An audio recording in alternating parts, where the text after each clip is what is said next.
Jiwe liliashiria kama nini pale? Liliashiria kama ni kizuizi ambalo limekalia. Sikiliza, yawezekana uko hapa unaumwa, lakini kuna changamoto, kuna kizuizi kinakuzuia ya kwamba usiende. Hiyo ni jiwe ambalo linakuzuia usipokee uzima. Hasa kabla hajamuita Lazaro kaburini, kitu cha kwanza alianza kushughulika na kila kizuizi kinachozuia yule Lazaro kutoka. Wale karibu kaburini, sema amina kwa jina la Yesu.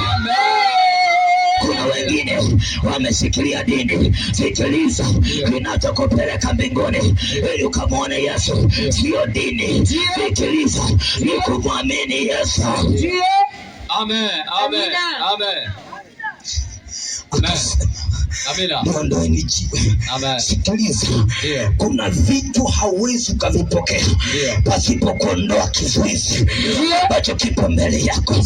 Hicho kizuizi kinachozuia ushinde kumwamini Yesu, hicho kizuizi unachosema hii ni dini yangu, hii ni dini yangu. Sikiliza nikwambie, dini haina mbingu ya kukupeleka. Sema amina kwa jina la Yesu. Dini haina mahali pa kukupeleka. Mahali pa kukupeleka ni kumwamini Yesu, ndipo unapenya kwenda juu. Imefika wakati watu wapo makanisani kwa sababu ni waimbaji wazuri, kwa sababu wanaruka vizuri, lakini ndani yao Yesu hayupo. Sikiliza nikwambie, mtu wa mahali hapa, hicho ni kizuizi. Unachotakiwa ni kumwamini Yesu. Tunapozungumza maneno haya, sio kwamba tunakushauri njoo kanisani kwetu. Hapana.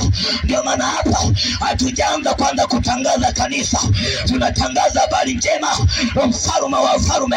Sema amina kwa jina la Yesu. Pamoja na kusali kwako, usipokuwa na Yesu sawa sawa na bure. Sikiliza nikwambie, lakini unapokuwa na Yesu, nataka nikwambie hata jioni ya leo, ni kweli mama unasali, kama hujaokoka waamini Yesu, hatuwezi kukuhamisha kwenye dini yako. Tunachosema tu waamini Yesu. Sema amina kwa jina la Yesu. Haleluya.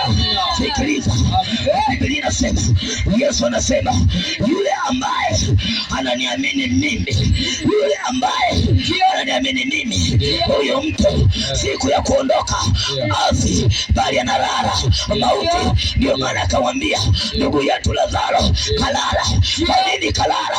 Kwa sababu alikuwa anamwamini Yesu Kristo. Amen.